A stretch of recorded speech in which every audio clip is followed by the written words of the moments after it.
하나님 말씀 보겠습니다. 하나님 말씀은 요한일서 5장 9절입니다. 하나님 말씀은 요한일서 5장 9절입니다.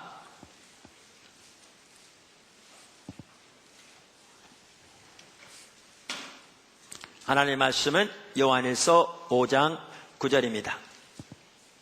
만일 우리가 사람들의 증언을 받을진대 하나님의 증거는 더욱 크도다. 하나님의 증거는 이것이니 그의 아들에 대하여 증언하신 것이니라.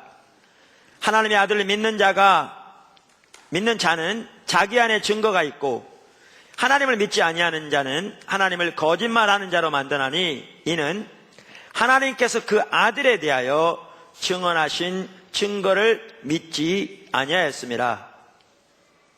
또 증거는 이것이니 하나님이 우리에게 영생을 주신 것과 이 생명이 그의 아들 예수 안에 있는 그것이니라. 아들이 있는 자에게는 생명이 있고 하나님의 아들이 없는 자에게는 생명이 없느니라.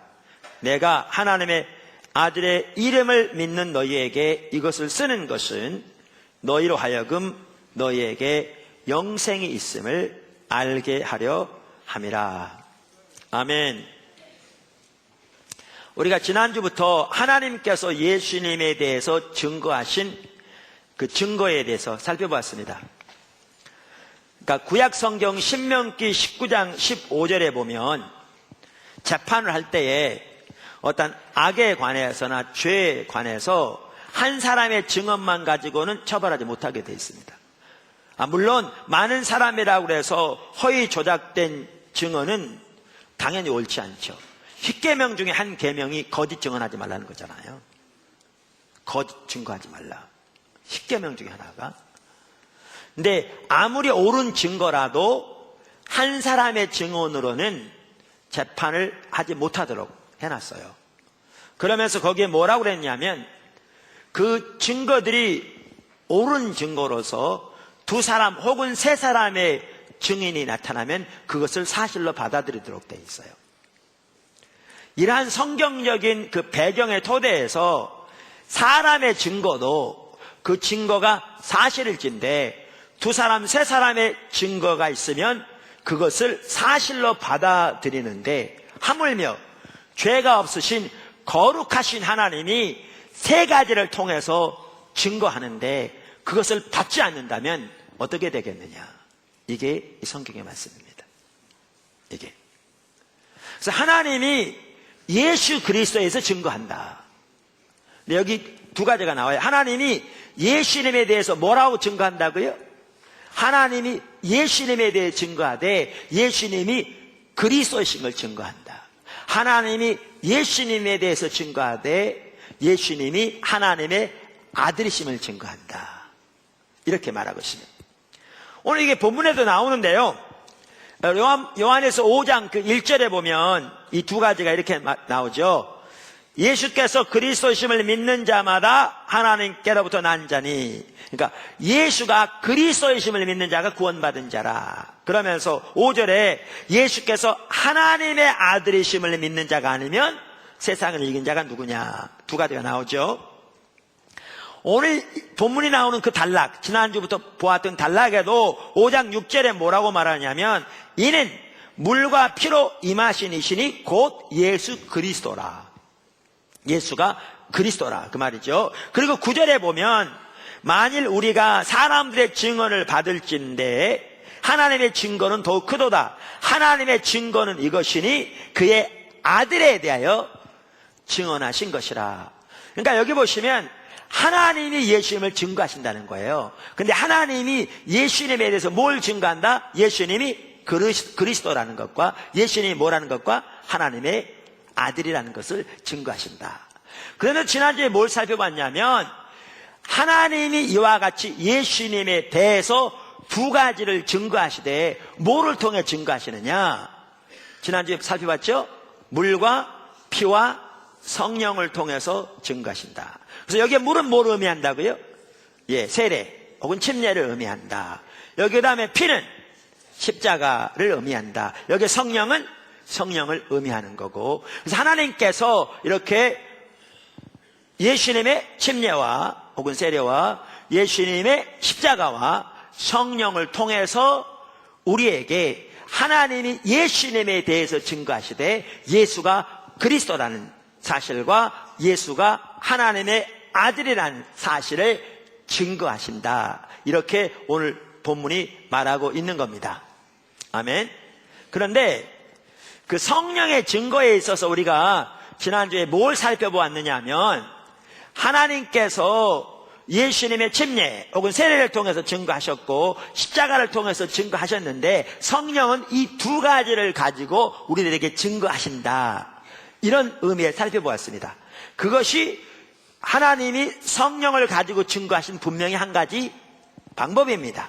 그것이. 그런데 오늘 본문에 보면 그리고 성경 전체를 보면 더 하나가 있습니다. 하나님이 성령을 가지고 증거하시되 이 말 속에는 뭐가 포함되어 있느냐면 하나님이 예수님을 통해서 행하시는 능력과 표적을 통해서 하나님이 예수님을 증거하셨습니다.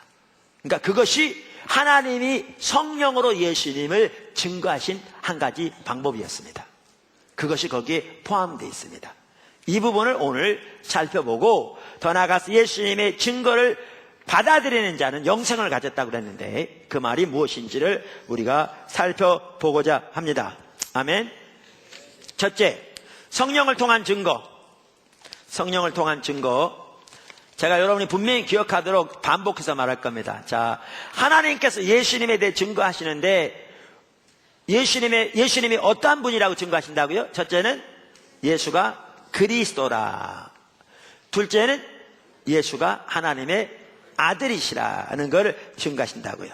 자, 그런데 하나님이 증거하시되 오늘 본문에 보면 뭘 가지고 증거하신다고요? 물, 피, 예수님의 침례 혹은 세례, 그 다음에 십자가를 통해 증거하시되 성령을 통해 증거하신다. 그런데 성령을 통해 증거하신다는 말 속에는 아까도 말씀드린 대로 예수님을 통해서 놀라운 표적과 기사가 나타났는데 이게 하나님이 성령을 통해 예수님을 증거하신 증거였다. 그 말입니다. 아멘. 이걸 어디를 보면 아느냐면요. 요한복음 5장 33절 이하를 보면 압니다. 오늘 본문에 그게 포함되어 있어요. 여러분, 요한복음과 요한일서는 똑같은 사도 요한에 의해서 성령의 감동으로 쓰여진 성경책입니다. 거기 요한복음 5장 33절 이하에 보면 그 말이 잘 나옵니다. 요한복음 5장 33절. 자, 여기 한번 읽어보십시오. 제가 보겠습니다. 너희가 요한에게 사람을 보내매 요한이 진리에 대하여 증언하였느니라. 여기 진리는 누굴 가리켜요? 예수님을 가리켜요. 예수님을 가리켜요. 그 다음에 그러나 나는 사람에게서 증언을 취하지 아니하노라. 다만 이 말을 하는 것은 너희로 구원을 받게 하려 함이니라. 자, 여기에 보면 여기에 요한은 세례 요한, 침례 요한을 가리키죠. 자, 이 요한의 증거를 예수님은 지금 사람의 증거라고 말하죠. 사람의 증거라고.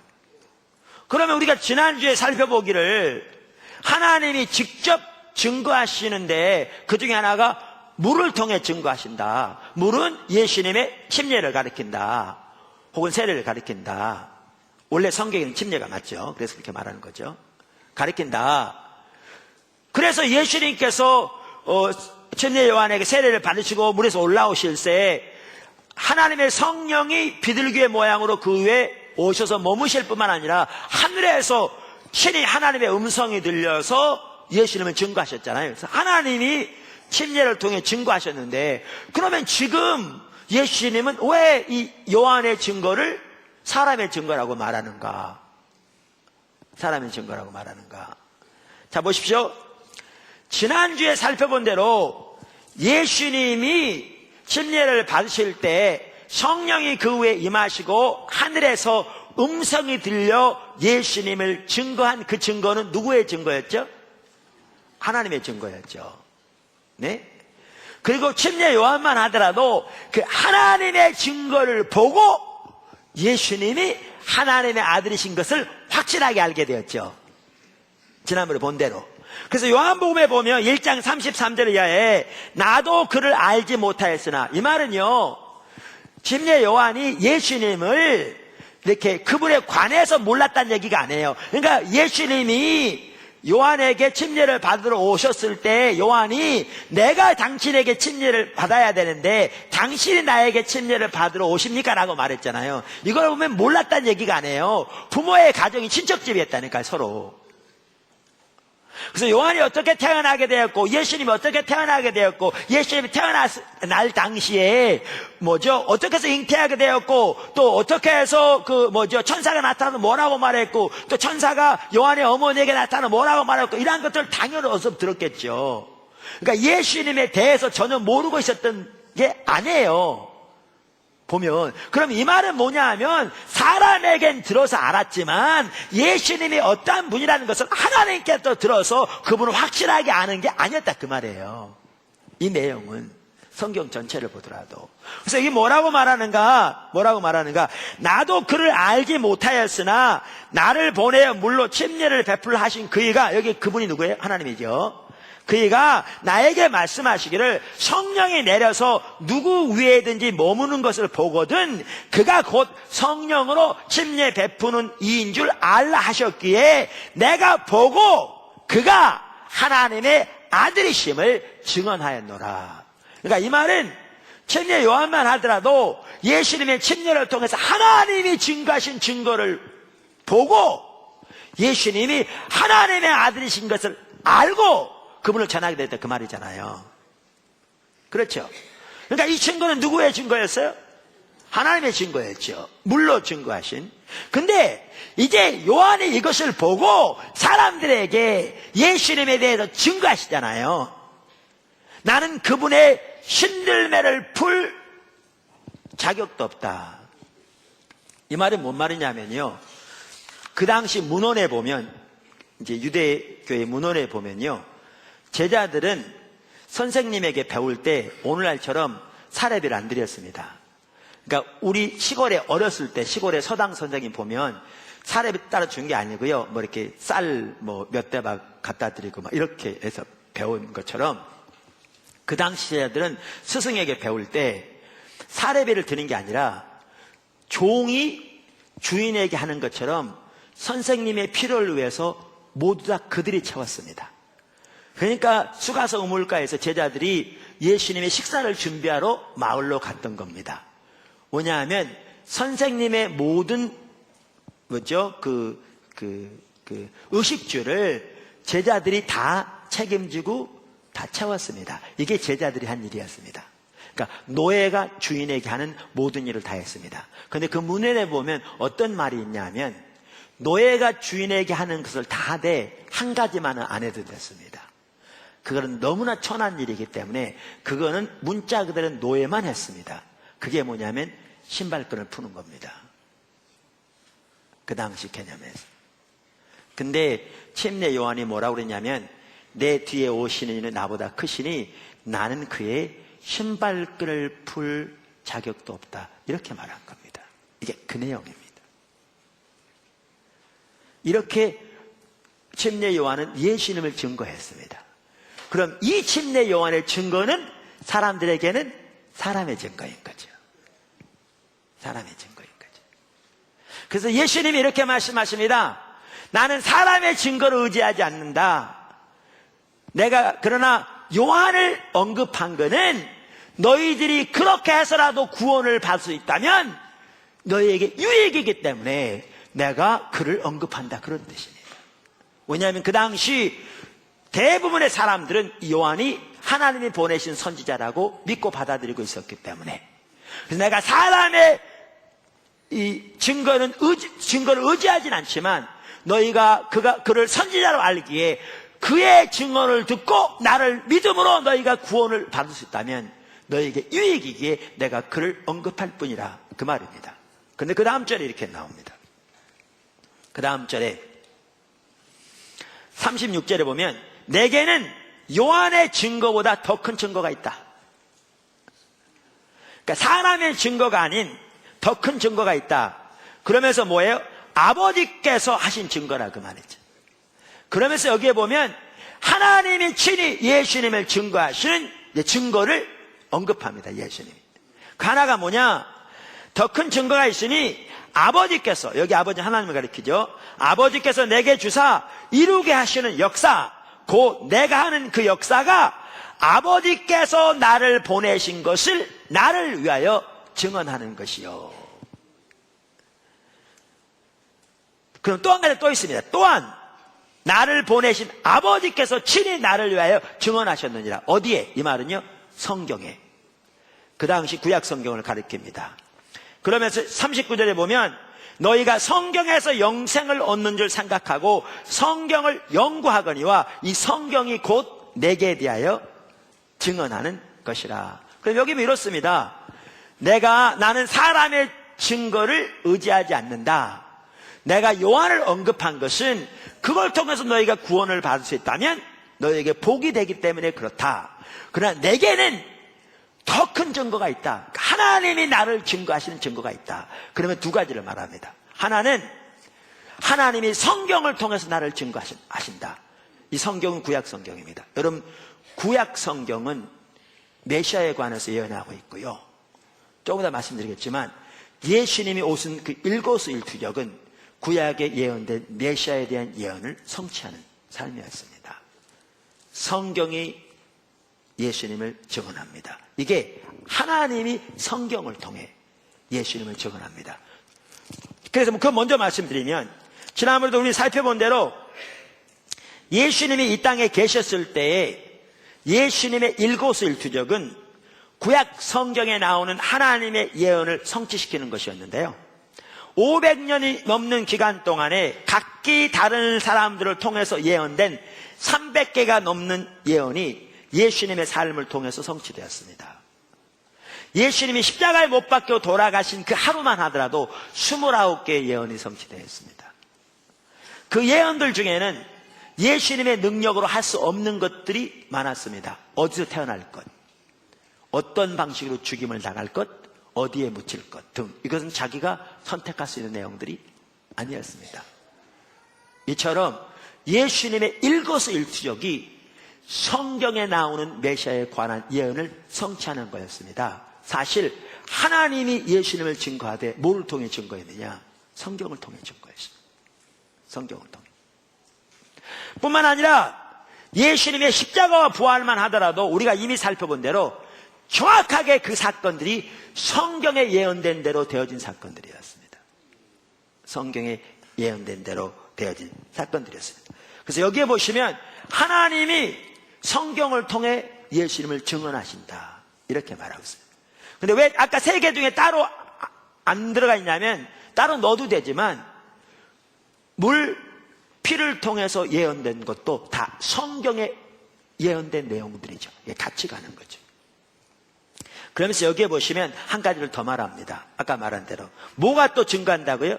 아버지께서 내게 주사 이루게 하신 역사, 곧 내가 하는 그 역사가 아버지께서 나를 보내신 것을 나를 위하여 증언한다 그랬어요. 그러면 여기 아버지께서 내게 주사 이루게 하신 그 역사가 뭐예요?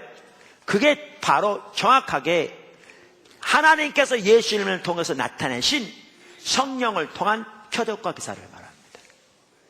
성령의 능력으로 이루어진 표적과 기사, 엄청난 표적과 기사들을 통해서 하나님은 친히 하나님이 예수님을 증거하셨습니다. 증거하셨습니다. 그래서 페트라 주석 쓴 학자도요, 이 구절에 대해서 이렇게 말했더라고요. 여기에 말한 그 역사는 그분의 이적들을 가리킨다. 표적과 기사. 그 역사는 예수님께서 메시아이신 사실을 밝히 보여주는 것이다. 두 가지를 보여주는 겁니다. 아까 뭐라고요? 예수가 그리스도, 메시아란 말이고 예수가 하나님의 아들이심을 보여주는 겁니다. 하나님의 아들이심. 여러분, 그래서 요한복음만 하더라도요, 요한복음은 예수님의 행하시는 예수님을 통해 나타난 그 놀라운 기적들이 표적이었다 이렇게 말해요. 표적은 징표였다 그 말이죠. 그 하나하나가 예수님이 어떠한 분인가를 보여준 겁니다. 예를 들면 오병이어의 기적이요, 예수님이 하늘로부터 온 생명이 떡인 걸 보여준 사건입니다.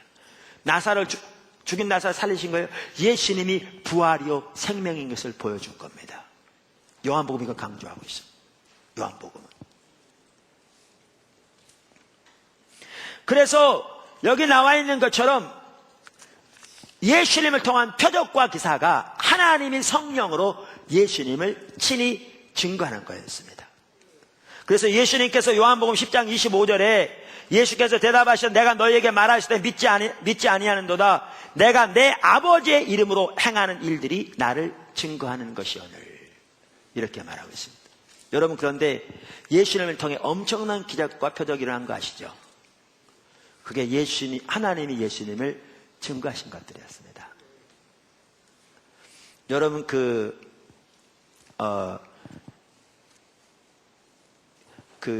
초대교회 당시에요, 유대인의 학자, 유대의 역사학자입니다. 요세푸스라고. 기독교인이 아닙니다. 이방 세속학자입니다. 유대인의 역사학자입니다. 그는 서기 37년에 태어난 사람입니다. 그 사람이 그의 책에서 뭐라고 쓰는 줄 아세요? 세속학자가 이렇게 썼습니다. 이때쯤 예수라 하는 한 지혜로운 사람이 있었다. 그를 사람이라고 부르는 것이 법에 어긋나지 않는다면 그렇게 말할 수 있을 것이다. 왜냐하면 그는 기적을 행하는 자였으며 진리를 기쁨으로 받아들이는 사람들의 선생이었기 때문이다. 그의 주위에는 많은 유대인과 많은 이방인들이 모여들었다. 엄청난 표적과 기사들이 나타난 것을 성경이 증거하고 있는데요, 전혀 예수님을 믿지 않는 세속의 학자가 그 시대의 학자입니다. 유대 역사학자. 그가 그렇게 부르는 것이 법에 어긋나지 않는다면, 예수님을 사람이라고 부르는 것이 법에 어긋나지 않는다면 그렇게 부를 수 있을 거라고 말하면서 예수라는 한 지혜로운 사람이 있었는데 왜 그렇게 부르는 것이 법에 어긋나지 않는다면 그렇게 하겠다고 말했냐면 그는 기적을 행하는 자였다. 그리고 진리를 전하는 자였다. 이렇게 썼습니다. 여러분, 히브리서 2장 3절과 4절을 보아도 하나님께서 어떻게 성령의 능력으로 나타난 표적과 기사를 통해서 예수님을 증거하셨나를 말하고 있습니다. 자, 그런데 이제 문제는 이겁니다. 예수님을 통한 그 표적과 기사가 바로 하나님이 성령으로 예수님을 증거하는 거였어요. 뭐라고? 예수님이 그리스도이신 것을, 예수님이 하나님의 아들이신 것을 증거하는 거였어요. 그런데 성경에 보면요, 예수님을 통한 표적과 기사만 예수님을 증거한 게 아니고요, 이제 예수님의 제자들을 통해서 하나님이 성령으로 역사하신 그 표적과 기사를 통해서 예수님을 증거하셨습니다. 여러분 잘 들으십시오. 예수님을 통해서 성령의 능력으로 놀라운 표적과 기사가 나타나는데 이것은 하나님이 예수님을 증거하는 거였어요. 그러면 예수님이 제자들을 통해서도 놀라운 표적과 기사가 나타나는데 성령의 능력으로, 이건 누구를 증거했느냐? 이것 또한 예수님을 증거하는 거였어요. 하나님이. 왜? 이 모든 일들이 예수님의 이름으로 되어졌어요. 부활하신. 하나님이 제자들을 통한 놀라운 성령의 역사들로 인해서 예수님을 증거하셨습니다. 예수님이 그리스도이신 것과 예수님이 하나님의 아들이신 걸 증거한 겁니다. 지난주에 나눴습니다마는 그 당시 종교 지도자들은 예수님을 십자가에 못 박아 죽였습니다. 지난번에 살펴본 대로 예수님이 오셔서 엄청난 표적과 기사가 예수님의 삶을 통해 나타나고 수많은 사람들이 예수님을 따랐기 때문에 그 당시 종교 지도자들은 그게 큰 위협이 아닐 수 없었습니다. 근데 예수님을 쉽게 죽일 수도 없었어요. 왜냐하면 수많은 사람들이 예수님을 선지자로 따랐는데 그냥 예수님을 쉽게 죽인다면 완전히 순교자 만드는 거잖아요. 그리고 더 많은 사람들이 예수님을 따를 수도 있었고요. 더 나아가 예수님께서 바리새인들에게 마태복음 13장에 나오는 것처럼 너희 조상들은 선지자를 죽인 자들이었는데 너희는 그 조상의 그 자손이라고 책망하셨는데, 백성들이 예수님을 선지자로 인정하고 있는데 예수님을 죽였다가는 그러한 비방이 그들에게 그대로 돌아오기 때문에 섣불리 죽일 수도 없었어요. 그래서 그들이 생각하는 게 뭐냐면 십자가에 죽이려고 한 겁니다. 왜냐하면 지난주에 살펴본 것처럼 신명기 21장 23절에 보면요, 나무에 달린 자는 하나님께 저주를 받는 자라고 돼 있어요. 그러니까 이 신명기의 토대에서 더 나아가 그 당시에 많은 외경들을 보면, 이거 성경은 아닌데 유대의 역사는 이해할 수 있는데요, 이러한 구절들을 토대로 그들은 어떠한 인식을 가지고 있었냐면 나무에 달려 죽는 것은 하나님께 저주를 받은 표시라는 인식을 가지고 있었어요. 그러니까 예수님을 십자가에 못 박아 죽인다면, 그렇다면 예수야말로 거짓 선지자요, 그가 말한 모든 것들은 다 가짜고 하나님의 저주를 받아서 십자가에 죽었다라고 말할 수 있을 것이기 때문에 그들은 예수님을 십자가에 못 박혀 죽게 만들려고 했어요. 그 방법이 뭐냐? 로마에 반역하는 자로 모는 거죠. 그래서 빌라도가 법정에서 구체적인 물증을 볼 때 거기 십자가형에 해당하는 어떠한 죄도 짓지 않음을 보았어요. 그러나 많은 사람들을 동원해서 예수를 십자가에 못 박으라고 압력을 넣음으로써 그들이 예수님을 십자가에 못 박혀 죽게 하는데 성공한 겁니다. 그래서 사람들에겐 당연히 그 당시의 인식을 따라서 예수는 하나님께 저주를 받은 자로 인식된 거죠. 그는 거짓 선지자였고 그의 가르치는 것이 다 가짜였으며, 그래서 하나님께 저주를 받아서 십자가에 죽었다고 다 흩어졌죠. 예수님을 따르던 수많은 무리들도 이제는 실망과 낙심과 환멸과 좌절 가운데 떠났고, 예수님을 가까이 따르던 제자들은 일부는 흩어지고 일부는 숨어서 두려워서 떨고 있었죠. 이게 그 당시 상황입니다. 그런데 이것을 근본적으로 전환시킨 사건이 생겼습니다. 이 모든 것을 근본적으로 변화시킨 사건이 생겼습니다. 그 사건이 뭐였냐면 예수님의 부활이었습니다. 예수님이 사흘 만에 부활하셔서 제자들에게 나타나시기 시작한 겁니다. 여러분, 예수님은요, 부활하셔서 6주 동안에 걸쳐서 성경에 기록된 것만 하더라도 11개의 각기 다른 장소에서 무려 550명이 넘는 사람들에게 나타나셨습니다. 어떨 때는 500명이 한꺼번에 모여있는 곳에 예수님이 나타나셔서 자신이 부활하신 확실한 증거를 저들에게 보이셨습니다. 그래서 사도행전 1장 3절에 보면 그가 고난을 받으신 후에 또한 그들에게 확실한 많은 증거로 친히 살아계심을 나타내셨다, 이렇게 말씀하고 있습니다. 이 사건이 모든 분위기를 완전히 바꿨습니다.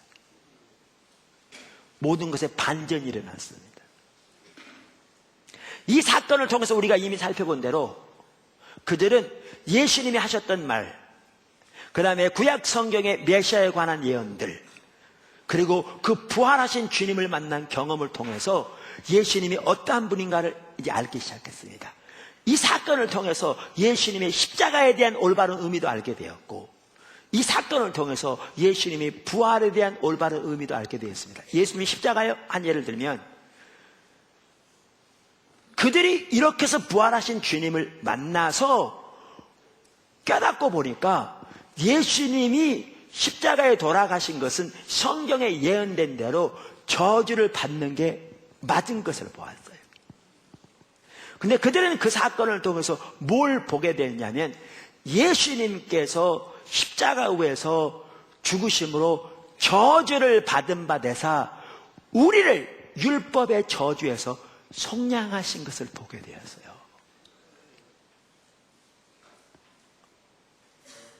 속량하심을 보게 되었어요.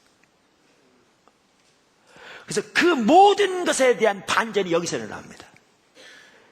그리고 예수님이 어떠한 분인지, 십자가의 의미가 무엇이었는지, 부활의 의미가 무엇인지를 이들이 알기 시작했습니다.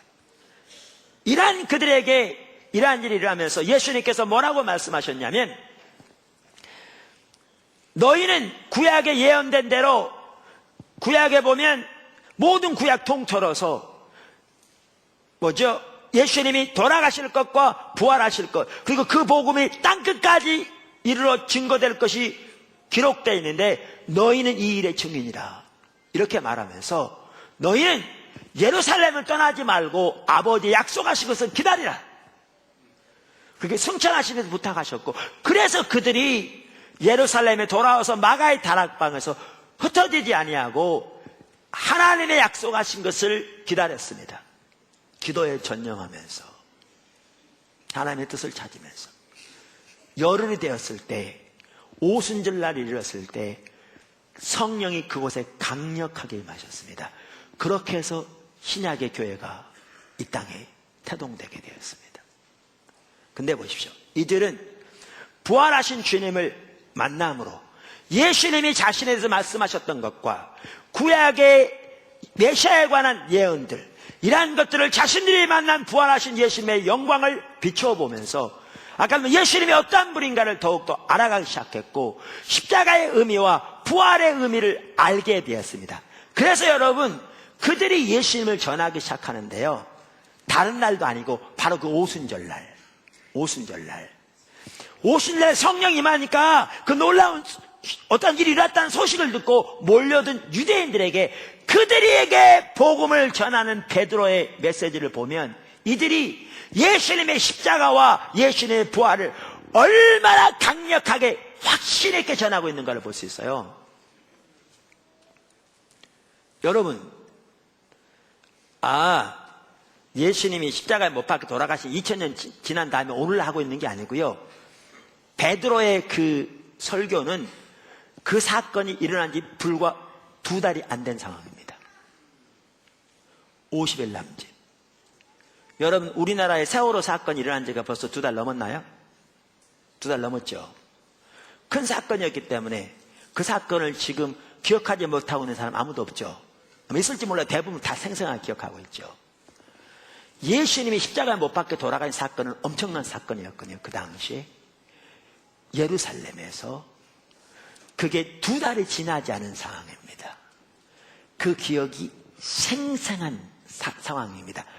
그것도 그 유대인들이 예수를 십자가에 못 박는데 앞장섰던 사람입니다. 근데 그들에게 베드로의 설교가 그겁니다. 베드로의 설교가. 제가 시간이 많지 않기 때문에 그 요점만 한번 읽어보겠습니다. 2장 22절, 사도행전 2장 22절. 이렇게 말하죠. 이스라엘 사람들아, 이 말을 들으라. 너희도 아는 바와 같이 하나님께서 나사렛 예수로 큰 권능과 기사와 표적을 너희 가운데서 베푸사 너희 앞에서 그를 증언하였느니라. 여기도 똑같은 나라예요. 누가요? 하나님께서 예수를 통해 큰 권능과 기사와 표적을 베푸셔서 하나님이 너희 앞에서 그를 증거했다. 여기도. 그러면서 뭐라고 나느냐? 그러면서 아까도 말한 사도들은 부활하신 예수님을 만나면서 예수님의 십자가가 하나님의 높으신 미리 정하신 섭리와 뜻 가운데 이루어진 걸 깨닫게 된 거예요. 그전에는 하나님이 저주를 받아 종교 지도자들의 그 계략에 의해 십자가에 돌아가심으로써 모든 것이 실패하고 끝난 줄 알았는데, 그 외에 더 큰 하나님의 섭리와 하나님의 계획에 의해서 이 일이 진행된 것임을 깨닫게 된 거라고요. 아까도 말한 대로 저주를 받는 건 분명히 맞는데 우리를 율법의 저주에 성량하기 위해서 예수님이 저주를 받으신 것을 알게 되고 우리의 죄를 사하게 지난주에 살펴본 것처럼 우리를 값주고 사셔서 죄와 사단과 사망과 율법의 노예에서 우리를 자유케 하기 위해서 십자가에서 자신을 내어주게 된 것을 알게 되었다고요. 예수님이 땅에 계실 때부터 자신을 많은 사람을 위한 대성물로 랜섬 속전으로 주러 오셨다고 말했는데 예수님이 부활하신 후에 예수님 말씀과 이사야 53장의 하나님의 약속 등 구약에 예언된 메시아에 관한 예언과 부활하신 예수님 주님을 만나면서 예수님의 십자가가 하나님의 계획된 섭리 아래 되어진 사건임을 그들이 깨닫게 되었다고요. 그리고 그걸 전하는 겁니다. 2달이 채 되기 전에 그 대상들에게 2달이 되기 전에 그러면서 그가 하나님께서 정하신 뜻과 미리 아신 대로 내어준 바 되었거늘 너희가 법 없는 자들의 손을 빌려 못 박았으니 여기 반복적으로 그걸 읽어보면 너희가 그를 죽였다, 너희가 생명의 주를 죽였다, 근데 하나님이 살리셨다, 우리가 증인이다. 이게 핵심입니다. 너희가 죽였다, 하나님이 살리셨다, 우리가 증인이다. 너희가 못 박아 죽였으나 하나님께서 그를 사망의 고통에서 풀어 살리셨으니 이는 그가 사망에 내어 있을 수 없었습니다. 이렇게 선포합니다. 여러분, 그 낭망하여 환멸과 좌절 가운데 돌이켰던 대반절의 사건이 예수님 부활이었고요. 그들이 예수님의 시체를 훔쳐다 놓고 자기 선생님 살았다고 하기 위해서 목숨을 걸고 전한 것이 아니었고요. 반응만 보아도 압니다. 이렇게 전했을 때 거기에 모여있던 유대인들이 마음에 찔려 가슴을 치면서 우리가 어떻게 하여야 구원을 받으리까? 그들이 외쳤고요. 그들에게 구원의 길을 알려주자 그날 3,000명이 구원을 받고 돌아왔습니다. 예수님의 십자가 사건이 있은 지 2달도 안 된 상황에서 일어난 일입니다. 그 모든 핵심이 반전이 예수님 부활이었습니다. 예수님 부활이었습니다. 그러니까 여러분 이거 아십니까? 그 Why Jesus라는 책, 그 니키 건불 목사가 쓴 책에 보면 그 영국의 전 수석 재판관이었던 달링경의 그 예수님에 대한 말을 인용해 놓은 게 있거든요. 그러니까 예수님이 부활하신 증거가 많잖아요. 빈 무덤, 또 빈 무덤이니까 뭐 아니요, 그 자세한 내용을 보면 그렇지 않아요. 제 책 곧 나옵니다. 보시면 그 구원에 대해서 책 쓴다고 그랬는데 초보로 온 거는 지금 12과로 되어 있는데 1권이 다 썼고요. 첫 번째 과만 쓰면 됩니다. 기도 계속 해주십시오.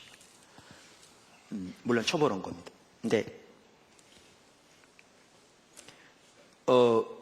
빈 무덤, 예수님이 제자들이 변화된 삶, 제자들에게 나타나 보이신 그 많은 사건들, 그 다음에 믿는 자 안에 와서 오늘날 거하시는 예수의 영인 성령 뿐만 아니라 초대교회가 세워지고 급속도로 확산되는 이러한 것들이 부활의 증거인데, 이렇게 그들에게 전했을 때 그들이 회개하고 돌아오고 수천 명씩 주님께 돌아오면서 거기에 이제 뭐가 있냐면 하나님께서 성령을 통해 그들을 통해 강력한 역사를 나타내시면서 예수가 메시아요, 그리스도요, 예수가 하나님의 아들인 것을 증거하기 시작했습니다. 십자가와 부활의 메시지가 전거될 때. 그래서 이러한 증거들을 보면서 아까 그 말한 영국의 전 수석 재판관이었던 달링경은 이렇게 얘기했습니다. 진실로 판명되기에 유리한 너무나 살아있는 압도적인 증거들, 줄긋고 적극적이기도 하고 소극적이기도 한 사실에 입각한 상황적인 증거들이 있기 때문에 지각 있는 배심원이라면 부활 이야기는 사실이라는 편결을 내릴 수밖에 없을 것이다. 재판한다면. 재판장에서 사실 유무를 정하는 재판을 벌인다면 적극적이기도 소극적인, 적극적이기도 하고 어떤 건 소극적인 수많은 증거들을 볼 때 지각 있는 배심원이라면 사실로서 판결을 내릴 수밖에 없을 것이다. 이렇게 얘기했습니다. 부활하지 않으셨다면 초대교회는 세워지지 않았습니다. 제자들은 그 모두가 예수님 때문에 순교하면서까지 이렇게 복음을 전하지 않았을 겁니다. 자기들이 거짓을 뻔히 알면서 거짓말을 전하다가 모두가 다 순교당하겠습니까? 어떤 사람 거꾸로 십자가에 못 박혔습니다.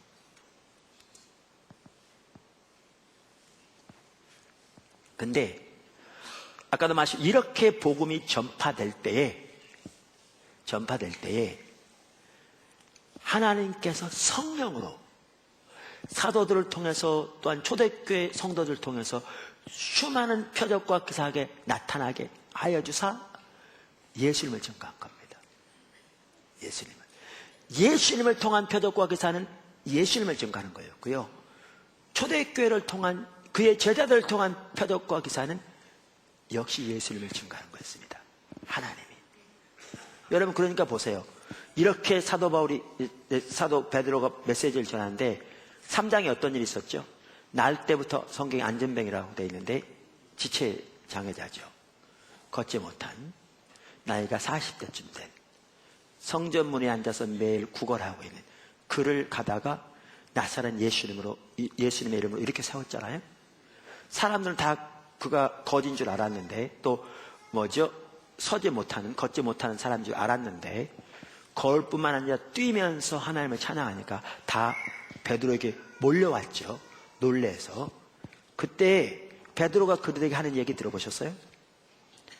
베드로가 그들에게 뭐라고 얘기했냐면요, 이렇게 얘기합니다.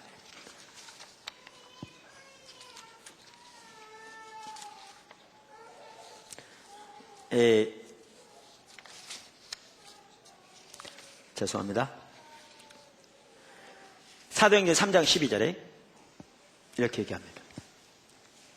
베드로가 이것을 보고 백성에게 말하되 이스라엘 사람들아 왜 이 일을 왜 놀랍게 여기느냐? 우리 개인의 권능과 경건으로 이 사람을 걷게 한 것처럼 왜 우리를 주목하느냐? 마치 우리가 기도 많이 했더니 우리가 경건하니까 이 사람이 치유된 것처럼, 아니면 우리 능력으로 이 사람이 치유된 것처럼 왜 우리를 주목하느냐? 그게 아니라는 거죠. 그 다음 절에 뭐라고 했어요? 아브라함과 이삭과 야곱의 하나님이 즉 우리 조상의 하나님이 그 종 예수를 영화롭게 하였느니라. 너희가 그를 넘겨주고, 똑같이 나옵니다. 빌라도가 놓아주기로 결의한 것을 너희가 그 앞에서 거부하였으니 너희가 거룩하고 의로운 일을 거부하고 도리어 살인한 사람을 놓아주기를 구하여 생명의 주를 죽였도다. 너희가 생명의 주를 죽였도다, 그 말이죠. 그러나 하나님이 죽은 자 가운데서 그를 살리셨으니 이 일에 우리가 증인이로다. 이렇게 말하면서 이 일은 하나님께서 친히 예수를 증거하신 것이라 이렇게 말합니다. 이렇게 하나님께서 직접 예수님을 증거하시되 표적과 기사를 통해서 증거하셨습니다.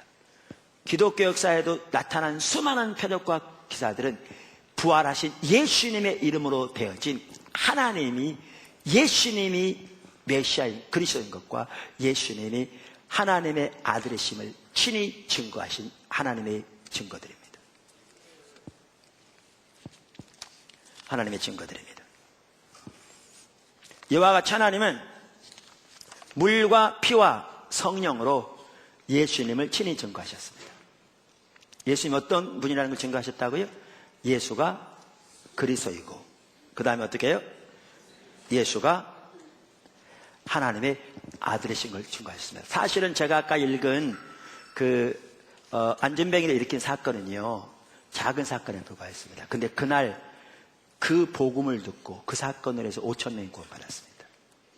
사도행전에 보면 그 엄청난 하나님의 성령의 역사들, 그 모든 게 다 하나님의 친히 예수님을 증거하신 내용들이었습니다.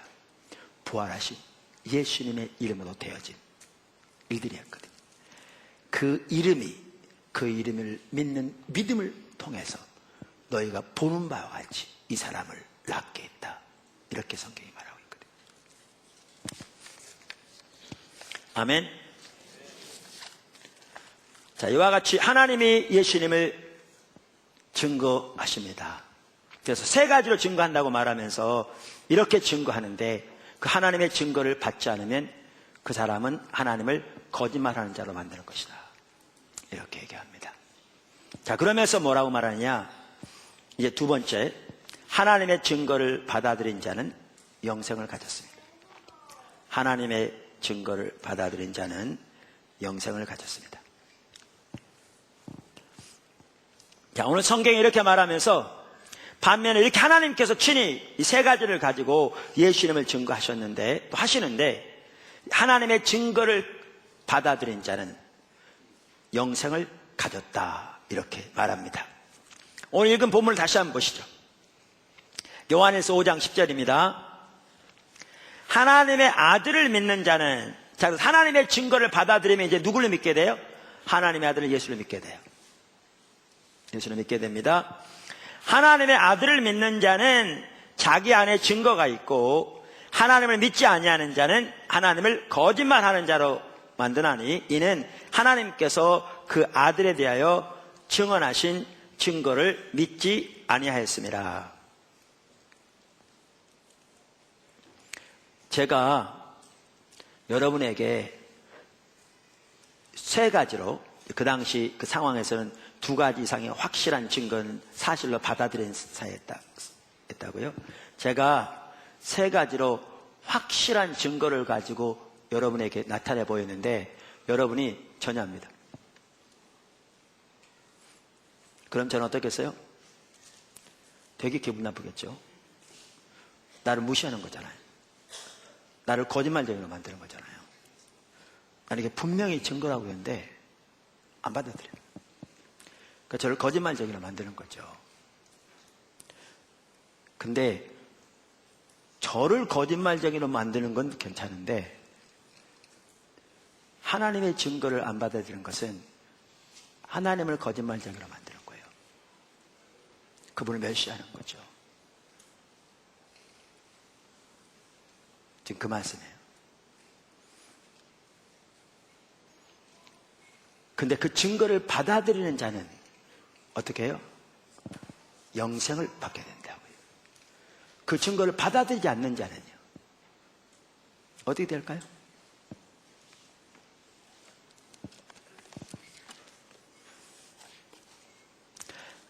동일한 요한복음에 보면요, 3장에 이렇게 돼 있어요. 그러니까 동일한 사도 요한에 쓰여진 요한복음 3장에 이렇게 돼 있어요. 16절, 하나님이 세상을 이처럼 사랑하사 독생자를 주셨으니 이는 그를 믿는 자마다 멸망하지 않고 영생을 얻게 하려 하심이라. 잘 아는 구절이죠. 하나님이 그 아들을 세상에 보내신 것은 세상을 심판하려 하심이 아니요 그로 말미암아 세상이 구원을 받게 하려 하심이라. 그를 믿는 자는 심판을 받지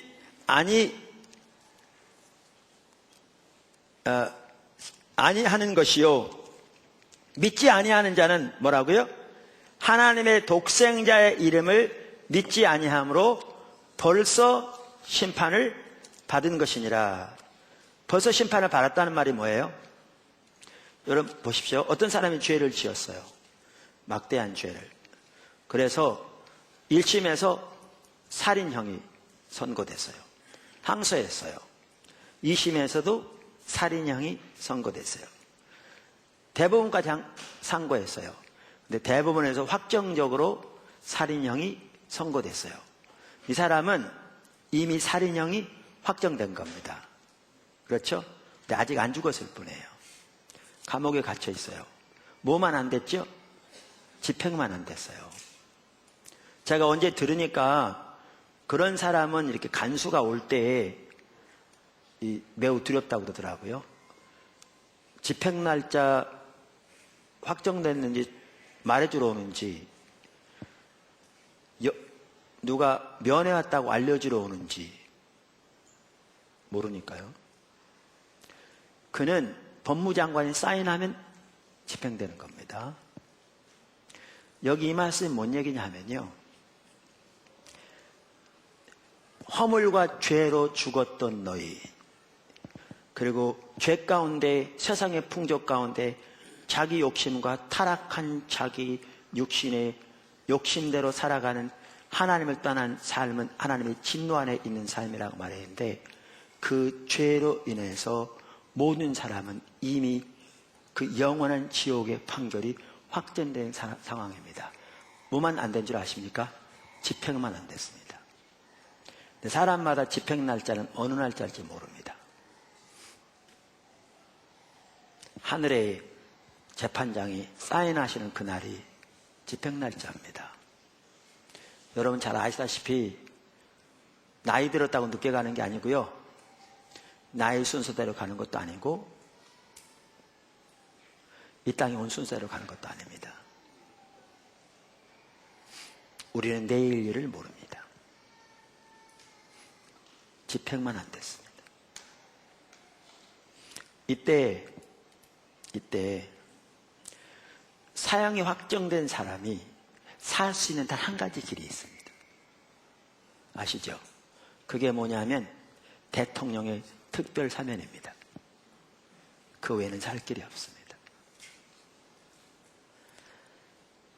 영원한 사망이 자기 죄로 인해서 확정된 사람에게 살 수 있는 유일한 길은 만왕의 왕이요 대통령의 대통령이심 만군의 여호와 하나님의 특별 사면밖에는 없습니다. 그 특별 사면이 예수를 믿는 믿음입니다. 그리고 하나님이 물과 피와 성령으로 예수가 그리스도고 예수가 하나님의 아들이라는 것을 수없이 많이 증거하셨고 증거하십니다. 그러면서 이렇게 말합니다. 내 증거를 받아들이지 않는 자는 나를 거짓말하는 자로 만드는 자요. 그 결과요, 여러분이 아십니다. 그가 특별 사면을 받을 수 있는 단 하나의 유일한 길을 자기 스스로 하나님을 거짓말하는 자로 만들므로써 거절하는 거죠.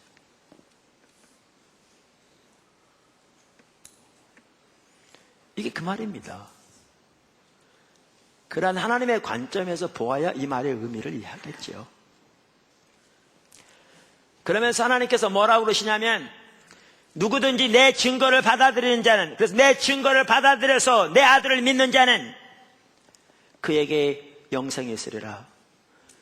그의 죄가 용서받고 하나님의 자녀가 되고 구원을 받게 될 거라 그 말이에요.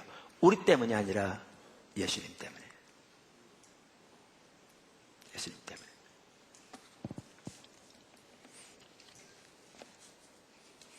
자, 그래서 오늘 여기 보시면 또 증거는 이것이니 하나님이 우리에게 영생을 주신 것과 이 생명이 그의 아들 안에 있는 그것이니라. 아들이 있는 자에게는 생명이 있고 하나님의 아들이 없는 자에게는 생명이 없느니라.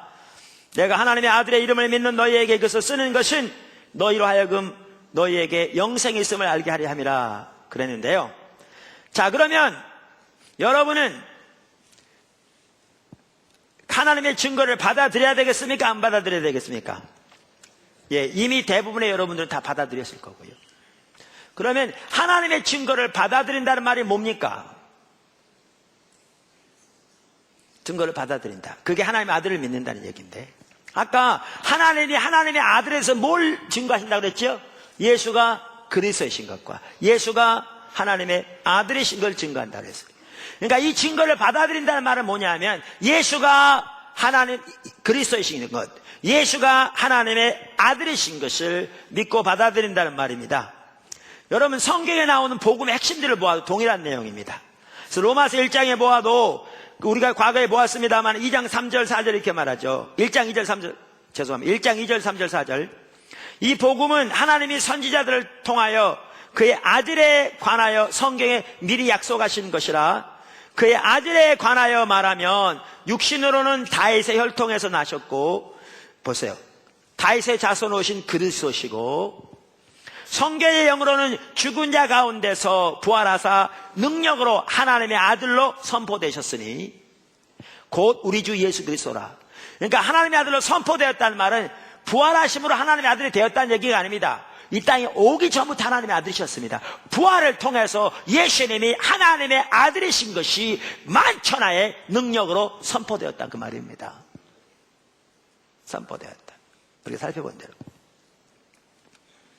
그래서 아까 우리가 살펴본 그 사도행전 2장만 하더라도 사도 바울이, 베드로가 너희가 죽인 예수 그리스도, 그 십자가는 너희가 죽였지만 하나님이 만세전부터 계획하신 하나님의 계획대로 되어진 것이라고 말하면서 바로 그 예수를 살리셨다, 우리가 증인이라. 그러면서 뭐라고 하는지 아십니까? 36절에 그런즉 이스라엘 온 집은 확실히 알지니 너희가 십자가에 못 박은 이 예수를 하나님이 주와 그리스도가 되게 하셨느니라. 그분이 그리스도고 그분이 주, Lord, 그분이 하나님이라고 말이죠. 그분이 주요, 그분이 하나님이요, 그분이 하나님의 아들이시라. 그래서 우리가 하나님의 증거를 받아들인다는 말은요, 이 하나님께서 이렇게 예수님에 대해서 증거하신 것을 받아들이는 겁니다. 다시 말하면 예수님이야말로 구약에 예언된 메시아로서 이 땅에 오셔서 우리 죄를 위해 십자가에 돌아가시고 죄와 사단과 사망의 권세를 파하시고 부활하신 구세주라는 것을 믿을 뿐만 아니라 예수님은 하나님이요 하나님의 아들로서 우리의 주님이 되시는 분임을 믿는 것을 말합니다. 믿는 것을 말합니다. 근데 제가 뭐라고 말씀드리냐면, 과거에 초대교회가 어떻게 십자가에 대해서 알게 됐다고요? 십자가의 의미와 부활의 의미를, 또 예수님이 어떠한 분인가를 그들이 부활하신 주님을 경험하면서 그 영광을 보면서 예수님이 자신에게 가르치셨던 말씀, 그리고 구약의 메시아에 대한 그 예언들을 맞춰보면서 십자가는 어떤 의미였고 부활은 어떤 의미였고 예수님이 메시아실 뿐만 아니라 그리스도일 뿐만 아니라 하나님의 아들인 것을 알게 된 거죠. 그래서 그 모든 그 십자가의 구속과 예수님의 인격과 예수님을 통해서 하신 그 일들을 초대교회 사도들이 그러한 경험들을 통해 깨닫게 된 겁니다. 그래서 성경은 사도들과 선지자들의 터 위에 교회가 세워졌다고 말하고 있는 것이 하나님의 이 복음의 비밀을 이 사도들에게 보이셨다, 그 말입니다. 그렇게 기록된 것이 신약 성경입니다. 그래서 여기서 우리가 예수를 그리스도시고 하나님의 아들이라는 그 성경, 그러니까 하나님이 증거하신 증거를 받아들인다는 것은 예수가 그리스도일 때 신약 성경이 말하는 예수가 그리스도요, 우리를 구원하러 이 땅에 오신, 그리고 십자가와 부활을 통해 그 구원을 이루신 그 그리스도요, 예수님이 바로 그 하나님의 아들, 우리의 주라는 것을 믿는 겁니다. 성경의, 신약 성경에 기록된. 아멘. 근데 믿는데 우리가 이미 살펴본 것처럼 이것을 단순히 교리적으로만 믿는 게 믿음이라고요? 아니라고요. 첫째는 지적으로 믿어서 성경에 나와 있는 예수님의 십자가와 구세 그리스도로서의 예수님, 하나님의 아들로서 예수님, 성경에 나와 있는 예수님에 관한 진리를 지적으로 믿을 뿐만 아니라 예수님은 살아계신 인격체인데 성령의 조명으로 우리의 마음 눈이 밝혀져서 우리를 위해 십자가에 돌아가신 하나님의 아들 예수 그리스도, 그분을 신뢰하는 믿음이 같이 간다고요. 지적으로, 영적으로. 이렇게 하나님을 올바로 믿으면 당연히 우리의 삶에서 하나님을 따라 사는 도덕적 삶의 열매가 나타나서 도덕적으로 믿는 것이 포함되고, 살아계신 주님과 동행하는 사람을 통해서 하나님의 살아계신 역사가 우리 삶 속에 나타나는, 경험적으로 예수를 믿는 게 같이 간다, 그 말이죠. 이게 믿는 겁니다. 자, 그러면 이제 마지막으로 구체적으로 어떻게 하나님의 증거를 받아들여 하나님의 아들을 믿을 것인가, 여기에 아직 그렇게 하지 못한 분들을 위해서 제가 간단히 3가지로 말씀드리겠습니다. 아멘. 첫째, 자신의 죄를 회개해야 합니다. 자신의 죄를 회개해야 합니다. 아까 사도행전에 보면 이렇게 2장 36절에 너희가 죽인 예수를 하나님이 살리셔서 그리스도와 주가 되게 하셨다, 그리스도와 하나님의 아들이 되게 하셨다. 그때 됐다는 게 아니라 선포됐다는 말입니다. 그랬더니 사람들이 마음에 찔려 애통하면서 형제들 우리가 어찌할꼬, 그랬더니 38절에 베드로가 이렇게 말합니다. 너희가 회개하여 각각 그리스도의 이름으로 침례를 받고, 이 말은 믿음을 전제하는 말입니다. 죄 사함을 받으라. 그리하면 성령의 선물을 받으리라. 그래서 먼저 우리가 해야 할 일은 뭐냐? 회개입니다. 회개. 사도행전 20장 21절에서도요, 복음을 2가지로 요약했어요. 유대인과 헬라인에게 하나님께 대한 회개와 우리 주 예수 그리스도께 대한 믿음을 증언하는 것이라, 이렇게 말하면서 믿음과 같이 가는 게 뭐냐? 회개입니다. 그래서 하나님의 증거를 우리가 받아들이려면, 그래서 하나님의 아들을 믿으려면 우리에게 먼저 있어야 할 것이 뭐냐? 회개입니다. 회개라는 말은 간단합니다. 내가 하나님의 피조물임에도 불구하고 하나님을 떠나 내 욕심대로 내 방법대로 살아 하나님 앞에 범죄한 죄인이라는 것을 인정하는 겁니다. 그분께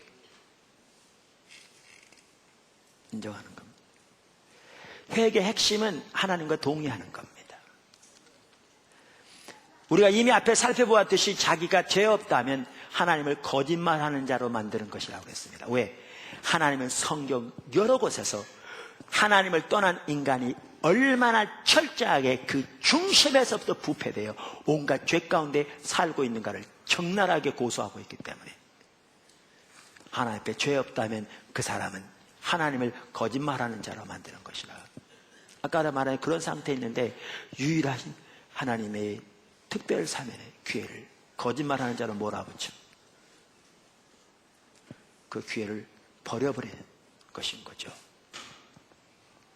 여러분, 예수님이 십자가 지셨는데요, 예수님이 십자가를 지셨다는 사실 자체가 우리가 하나님 앞에 철저하게 타락한 죄인인 것을 증거합니다. 왜? 예수님은 우리의 죄를 위해 거기 달리셨기 때문에. 그분은 죄 없으신 분이거든요. 예수님의 십자가가 우리의 죄를 증언합니다. 우리가 그 자리에 달려야 할 자리에 주님이 달리셨기 때문에. 그래서 하나님의 증거를 받아들인 첫 번째 단계는 회개하는 겁니다. 자신이 죄인인 것을 인정하는 겁니다. 두 번째, 아까 뭐라고 그랬죠? 믿어야 합니다. 믿는다는 말은 예수가 그리스도인 것을, 예수가 하나님의 아들인 것을 믿는 겁니다. 그들 지적으로 믿을 뿐만 아니라 성경에 나오는 예수님에 관한, 하나님에 관한 교리를 믿을 뿐만 아니라 뭐죠? 그 예수님을 성령의 조명으로 발견하고 내 죄를 위해 그분을 신뢰하는 거죠. 근데 이 믿음을 요한복음 1장 12절 13절은 뭐라고 표현하고 있는가? 이렇게 표현합니다. 한번 보시죠. 우리가 잘 아는 구절에 요한복음 1장 12절 12절 13절 영접하는 자 곧 그 이름을 믿는 자들에게는 하나님의 자녀가 되는 권세를 주셨으니, 여기에 보면 하나님의 자녀가 되는 권세라는 말은 구원받는, 그래서 하나님의 자녀가 되는 것을 말하죠. 그런데 그 하나님의 자녀가 되는 것은 하나님 아들을 믿어야 되는데, 여기 이름을 믿는다는 말은 그분을 말합니다. 이름은 그분 전체를 말합니다. 그분 성품 전체를 믿는 걸 말하는데, 그런데 그 믿는다는 말을 다른 말로 뭐라고 표현하고 있어요? 영접한다고 표현하고 있어요. 그래서 영접하는 것이 예수님을 그렇게 믿는 것의 한 부분입니다. 그래서 이는 혈통으로나 육정으로나 사람의 뜻으로 나지 아니하고 오직 하나님께로부터 난 자들이니라. 그래서 구원받는 믿음의 한 부분은 자신의 죄를 인정하고 하나님께 회개하고 자신이 죄인이라는 것을 인정하고 하나님께 고백해야 할 뿐만 아니라 예수 그리스도를 믿어야 되는데, 구원받는 믿음은 하나님과 예수님과 예수님의 구속에 관한 진리를 지적으로 믿을 뿐 아니라 성령의 조명으로 우리를 위해 십자가에 돌아가신 하나님의 아들 예수님을 깨닫고 발견하고 우리의 죄 용서와 구원을 위해 그분을 신뢰하는 믿음이 포함되는데, 그 믿음의 한 부분은 그분을 우리의 삶 속에 구세주와 주님으로 영접하여 모셔드리는 것을 말합니다. 그게 믿는 겁니다. 여기에 영접한다는 말은 우리의 마음과 우리의 삶을 열고 그분을 우리의 구세주로, 그분을 우리의 주님으로, 하나님으로 우리 삶 속에 모셔드리는 걸 말합니다. 그래서 그 페트라 주석에 보면 그 학자는 영접한다는 단어를 이렇게 설명해 놨더라고요. 영접한다는 것은 단순히 신뢰하다라는 의미보다 더 강력한 표현으로서 한 개인이 그리스도를 전인격적으로 받아들이는 것을 의미한다. 여러분, 예수님의 이름을 믿는다고 그랬죠. 이름이 뭘 말하는 줄 아세요? 그 당시에는 인격이라는 용어가 없어서 대신에 이름이라는 걸 썼다고요. 그 당시로 말하면 제 이름이 여주봉이라고 그러면 제 이름은 저의 모든 것을 의미했어요. 저의 성품, 저에 관한 모든 것. 예수님을 믿는다는 것은요, 예수님에 관한 모든 것을 우리가 신뢰하고 의지하는 걸 말하고요, 그 예수님에 관한 모든 것을 우리의 전인격적으로 우리 속에 영접하는 것을 말합니다. 그게 예수님을 믿는다는 말 속에 포함되는 내용입니다. 포함된 내용입니다. 예수님을 그리스도로뿐 아니라 예수님을 우리의 하나님으로 우리에게 전인격적으로 그분의 모든 것을 우리 삶 속에 모셔드리는 것을 말합니다. 아멘. 세 번째, 예수님을 시인해야 합니다. 구원과 관련해서 중요한 구절 중에 하나가 또 로마서 10장입니다. 로마서 10장 9절 10절에 보면 이렇게 말합니다. 내가 만일 내 입으로 예수를 주님, Lord, 주로 시인하며 또 하나님께서 그를 죽은 자 가운데서 살리신 것을 내 마음에 믿으면 구원을 받으리라. 그러면서 사람이 마음으로 믿어 의에 이르고 입으로 시인하여 구원에 이르니라 그랬어요. 그러니까 여기에 보면 시인하는 게 나옵니다. 우선 하나는요, 여기에 예수님을 주로 시인한다. 예수님이 죽은 자 가운데서 살아나신 것을 시인한다. 그래서 내가 예수님을 내 구주로 시인합니다. 예수님이 십자가에 죽으시고 부활하신 것을 내가 시인합니다. 이렇게 입으로 단순히 말했다고 해서 구원받는 것이 아니죠. 아까 제가 뭐라고 그랬어요? 하나님이 예수님에 증언하신, 예수님 뭘로 증언한다고요? 그리스도로. 이 말은 예수님이 구약에 예언된 메시아로 오셔서 어떻게 우리를 위해 십자가를 지시고 그래서 우리의 죄를 사하시며 부활하사 우리를 그렇게 자유케 하셔서 우리를 위해 속죄의 제사를 지내시고 우리의 죄를 사하시며 우리를 그 죄와 사단과 율법과 사망의 권세에서 속량하셨는가를 보여줬는데, 그것을 지적으로 믿을 뿐만 아니라 영적으로 믿는 것을 말하죠. 왜냐하면 여기에 마음으로 믿는다는 말은 단순히 지식적으로 믿는 걸 말하는 게 아니에요. 여기에 마음은 이 중심을 가리키는데, 마음으로 믿으려면 성령의 조명이 전제돼야 돼요. 예수가 그리스도고 주라는 것을, 하나님의 증거를 마음으로 믿는 거죠. 똑같은 내용이죠. 근데 여기 뭐라고 말했냐면, 이렇게 마음으로 믿을 뿐만 아니라 뭐하면 입으로 시인하여 구원에 이르느니라. 그럼 우리의 구원의 한 중요한 조건이 뭔가를 보냐면, 우리의 마음으로 이렇게 예수를 믿는 것을 입으로 시인하는 겁니다. 입으로 시인하는 겁니다. 예수님께서 성경 여러 곳에서 말씀하시기를, 한 대표적인 예가 마태복음 10장 32절 33절인데, 누구든지 사람 앞에서 나를 시인하면 나도 하늘에 계신 내 아버지 앞에서 그를 시인할 것이요, 누구든지 사람 앞에서 나를 부인하면 나도 하늘에 계신 내 아버지 앞에서 그를 부인하리라. 그래서 우리의 신앙의 구원받는 믿음의 한 중요한 부분이 뭐냐? 예수님을 시인하는 것입니다. 시인하는 것은 예수님이 나의 그리스도요, 예수님이 나의 하나님, 주님, 나의 하나님의 아들이심을 고백하는 거죠. 이 한 부분이 침례고요. 사람 앞에 고백하는. 또 하나, 사람 앞에서 이렇게 고백하는 거죠. 전도하는 것도 포함되고요. 여러분, 초대교회 당시에 죄자도라는 책에 보면 그랬대요. 초대교회 당시 인사 그랬대요. 시저가 주이십니다. 롤드, 주인이란 말이죠. 그러면 예수 믿는 사람들이 지나가면서 예수가 주이십니다 그랬대요. 그러면 그거는 감옥행위였어요. 잘못하면 죽고요.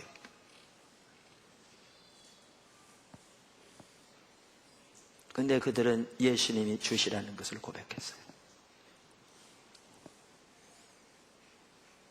그런 부분도 포함돼요. 예수님 증거하는 사람도 포함돼요. 그래서 우리가 구원받는 믿음에는 이처럼 예수님이 우리의 구세주요 주님이심을 시인하는 것이 포함됩니다. 이렇게 하나님의 증거를 받아들이는 자는 우리 속에 누가 와 계시다고요? 하나님의 아들. 여기 보면 본문에 하나님의 아들이 와 계신데, 성경에 보면 생명이 누구 안에 있다고요?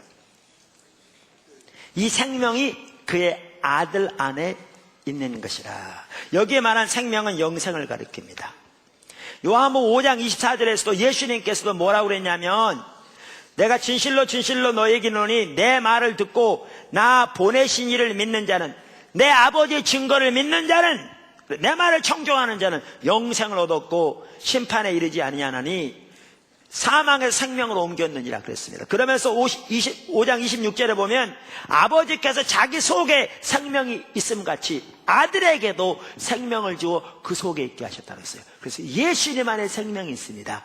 예수님 안에 영생이 있습니다. 근데 이렇게 하나님의 증거를 받아들여 예수님을 우리의 삶 속에, 마음 속에 구세주로 주님으로 모셔드리고 그분을 고백하는 삶을 살면 하나님의 아들이 우리 속에 와 계심으로 그분 안에 생명, 영생이 있기에 그러한 자는 영생을 가졌다고 말합니다.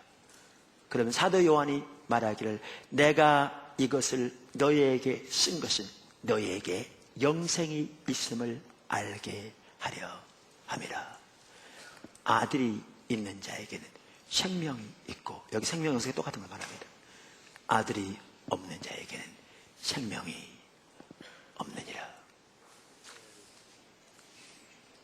우리는, 하나님을 떠난 인류는 이미 하나님의 심판을 받았습니다. 겉으로는 멀쩡해 보여도 집행 날짜만 결정되면 집행되는 상황입니다. 그 상황에서 구원받을 유일한 길은 만왕의 왕의 특별사면인데, 하나님이 내가 3가지를 가지고 증거한 그 증거를 너희가 받아들이면, 그래서 내 아들 예수 그리스도를 내가 말하는 의미의 그리스도로, 내가 말하는 의미의 하나님의 아들로 너희가 받아들이면 너희 속에 영생이 있다. 너희가 사망에서 생명으로 옮겨진다. 저주에서 하나님의 아들로, 사단의 나라에서 하나님의 나라로 옮겨진다. 이렇게 말하고 있습니다. 여러분, 대부분은 이미 이렇게 예수님을 믿었습니다. 그래서 여러분 속에 하나님의 아들이 계십니다. 그래서 여러분에게 영생이 있음을 여러분이 아시고, 단순히 이론적으로 아는 게 아니라 그 영생의 생명을 날마다 여러분 삶 속에 더욱더 누리는, 이 부분은 나중에 제가 살펴볼 겁니다. 그런 삶이 되시기를 축원하고요. 혹시 이 자리에 이 하나님의 증거를 받아들이지 않아서